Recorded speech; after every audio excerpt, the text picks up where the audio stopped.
지난주에 그 이후를 쫓아갑니다. AS 뉴스. 오늘은 AS를 해도 끝이 없는 4대강 사업 얘기를 좀 해보겠습니다. 어제 문재인 대통령이 4대강 사업에 대한 감사를 지시했죠. 그러자 이명박 전 대통령 측에선 즉각 입장을 내놨습니다. 박근혜 정부에서 벌써 3번이나 감사를 했는데 또다시 정치적 시비거리를 만들지 말아라. 그러고 보면 정말 3번이나 감사를 했고요. 담합한 건설사들은 처벌도 받았고요. 또 행정소송도 벌여가지고 절차에 있어서는 법적인 하자가 없다는 판결도 내려졌는데 굳이 감사를 또 해야 하는가? 여러분은 어떻게 생각하십니까? 지금부터 만날 이분은요. 와서 직접 보고 판단해라 이런 말씀을 하세요. 만나보죠. 금강유역 환경지킴입니다. 김종술 씨 연결이 돼 있습니다. 김종술 씨 안녕하세요. 안녕하세요. 반갑습니다. 별명이 금강요정인 그분 맞으시죠? 예, 맞습니다. 예. 아니, 단도직입적으로.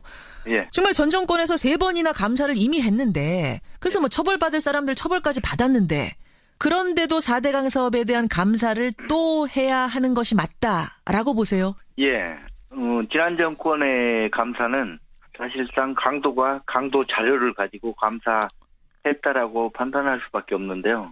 박근혜 정부가 감사를 하겠다라고 하면서도 큰 의지는 없었던 것 같습니다. 어허. 그러니까 예를 들면 강해 전문가인 대한하천학회나 예. 4대강 사업을 계속 반대해온 시민단체들의 입장은 전혀 듣지 않았거든요. 그리고 4대강 사업을 누가 기획했는지도 정확히 안 밝혀졌잖아요. 그리고 뭐 예비 타당성 조사도 회피됐고 환경영향 평가서 작성들도 뭐 6개월 만에 끝난 이유. 예. 그리고 녹조 발생이 예견됐는데 정부가 문제 없다고 결론을 내렸던 부분들. 그 정부 부처에 어느 누가 이렇게 참여했고 무슨 문제가 있었는지 그 정부 부처에 참여했던 관련자들 예. 아무도 처벌받지 않았죠. 아무도 처벌받지 않. 22조 원이나 들어갔고 뭐 돈도 돈이지만 환경을 이 지경으로 만든 사람들은 누군지 그 무책임하게 이렇게 만든 사람은 누군지에 대해서도 감사할 필요가 있다라고 보시는 거예요. 그러니까 4대강 사업이 어떻게 시작됐고 예. 무슨 이유로 시작됐는지 더욱더 철저한 감사. 알겠습니다. 뭐 건설사의 담합 이 정도 처벌로 넘어갈 문제가 아니다. 이런 말씀을 하시는 거. 이렇게까지 화가 나신 이유는 아마 우리 김종술 선생님은 현장에서 강의 사계절 변화를 다 목격하고 계신 분이기 때문에 그렇겠죠? 네, 제가 1년에 한 300일 정도 강에 사는데요. 처음에는 강이 막아지고 물고기 떼죽음이 발생했어요. 예. 2012년도에 13년도부터 녹조가 발생하기 시작했는데 그 녹조가 발생되고 나서 남조류, 이 독성물질들이 많이 나오고 있습니다. 근데 여기에 대한 조사는 전혀 해주지 않고 있어요. 정부에서는. 그냥 단순하게 물이 2급수다. 이런 식으로 그냥 얼버무려 버리는 거죠. 아니 잠깐만요. 난조류라는 독성 물질이 발생이 되는데 검사를 안 해준다는 게 무슨 말이에요? 남조류 수치가 있습니다. 남조류 안에 들어있는 게 독성물질인데요. 마이크로시스틴이라는 독성물질이 있습니다. 예. 근데 정부에서는 이 남조류 수치가 많이 발생이 돼도 먹는 물 아무 문제 없다. 그리고 기준치 하다라고 계속 덮어왔죠. 왜냐하면은 조류가 발생한, 그러니까 녹조 라떼라고 하는 그 물을 우리가 직접 마시는 게 아니라 그게 이제 여러 가지 정화 과정을 거쳐가지고 우리한테 수돗물로 오기 때문에 문제 없다. 이런 논리잖아요. 물론 그 논리도 맞는데 이 물을 정화한다라고 이야기를 하는데 그렇게 따진다라고 하면 4급수, 5급수 똥물도 정화하면 다 먹을 수 있습니다. 그리고 이 남조류는 독성물질입니다. 독성물질. 15년도에 일본에 있는 조류학자가 여기 우리나라 4대강을 다녀가셨는데 거기에서 남조류 수치를 조사했는데 먹는 물 기준 350배 이렇게 초과된 걸로 나왔습니다.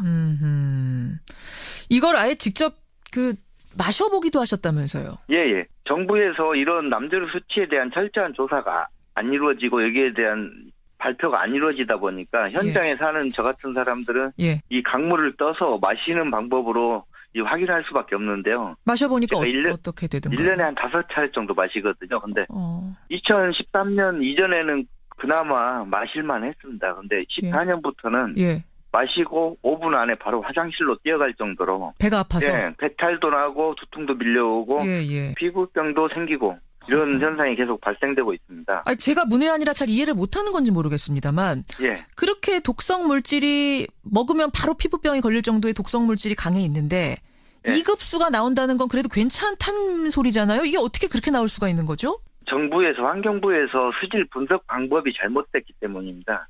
지금 물을 떠서 하는 분석 방법을 쓰고 있는데요. 저한테 돈을 준다면 저는 1급수도 만들어드릴 수 있습니다. 지금 물은 상층, 중층, 하층, 바닥층까지 떠서 똑같이 분석 방법을 해야 되는데요. 지금 4대강에서는 위의 물, 상층부의 물만 분석하기 때문에 등급이 높게 나오는 편입니다. 그렇군요. 그래서 선생님이 떠서 직접 몸으로 시험하시는 건, 몸으로 테스트하시는 거는 그 밑에 물까지 다 떠서 드신단 말씀이세요. 그렇죠. 그렇게 해야 환경에 대한 정확한 평가가 된다. 제가 얼마 전에 미국을 다녀왔는데요.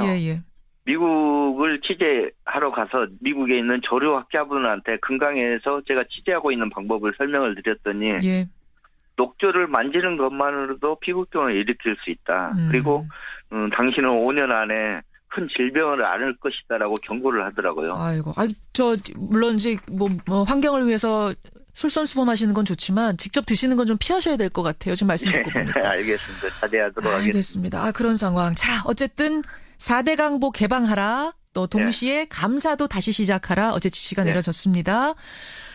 그동안 현장에서 몇 년간을 활동하셨던 분으로서 뭐랄까요? 이제 다시 감사를 시작하는 그분들께 조언하실 부분이 있다면? 4대강 보호 개방이나 이번 정책 감사 아주 잘된 일이고 반갑게 생각합니다. 하지만 좀 더 아쉬운 점이 있다면 현장에 있는 전문가, 환경단체, 시민들의 목소리를 좀 더 귀를 기울여서 현장의 목소리에 더 귀 기울여서 금강의 예를 보면은요. 금강에 3개의 보가 있습니다. 3개의 보 중에 가장 좋은 방법이 3개를 한꺼번에 여는 겁니다.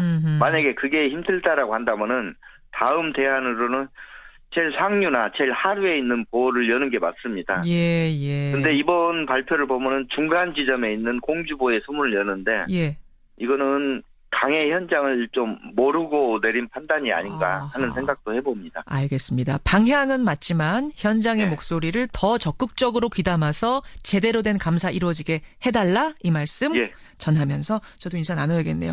오늘 고맙습니다. 고맙습니다. AS 뉴스 4대 강을 현장에서 지켜봐온 분이세요. 환경지킴이 김종술 씨였습니다. 제가 잠시 후 화제 인터뷰에서 방탄소년단이 나온다고 했더니 벌써 인터넷 게시판들에서 난리가 났다는 제보가 들어오네요. 이게 실화냐? 이런 이야기가 시사 프로그램에 방탄소년단이 나온다는 게 실화냐? 실화입니다. 권영철 선임 기자 어서 오세요. 안녕하십니까. 방탄소년단 아세요? 뭐 하는 거예요? 뭐 하는 거예요?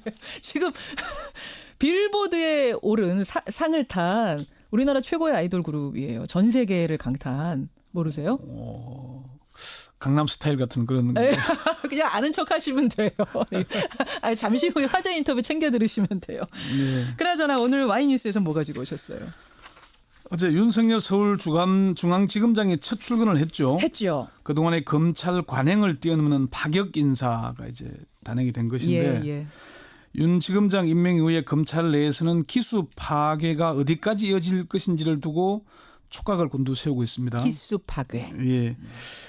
그렇지만 이어진 후속 인사에서는 봉욱 대검차장과 이금노 법무차관이 임명되면서 검찰 내 조직의 동료는 상당히 가라앉고 있습니다. 좀 관망 추세로 바뀌고 있습니다. 그래서 오늘 와이뉴스에서는 검찰의 기수 문화 넘을 수 없는 벽일까? 이른바 넘사벽인가? 그 문제를 좀 검찰의 기수 문화는 넘사벽인가? 앞으로도 파격 인사가 어떻게 이어질 거라고 보세요? 이제 후속 인사가 계속 검찰에 있을 텐데. 법무부 장관과 검찰총장에 누굴 지명하느냐에 따라 달려 있을 겁니다. 그렇지만 윤석열 서울중앙지검장 임명보다 더 파격적인 인사는 없을 것으로 보입니다. 없을 거라고요? 법무부 장관의 의외의 인물이 발탁될 수도 있고 검찰총장의 검찰 내부가 아닌 외부에서 수혈될 수도 있을 겁니다. 그렇지만 문재인 대통령이 윤석열 서울지검장과 박균택 검찰국장 임명 후 이어진 후속 인사에서는 봉욱 대검차장, 이금노 법무차관을 임명하면서 검찰 개혁과 조직 안정이라는 두 가지 메시지를 동시에 던졌습니다. 조금 전 민주당 김경수 의원 인터뷰했습니다. 했죠. 거기서 그런 얘기를 했잖아요. 검찰 개혁에 대한 국민적 요구가 워낙 높다 보니까 충격요법이 필요하다고 생각한 것 같다. 국민의 눈높이에 검찰 개혁을 맞추기 위한 윤석열 서울중앙지검장 임명은 그런 거다는 취지로 얘기를 했죠. 그렇지만 김 의원은 그런 얘기를 했어요. 계속 몰아붙이는 것만이 능사는 아니다. 견제와 균형, 조화가 필요하다. 그렇게 얘기를 했고요. 청와대 한 고위 관계자도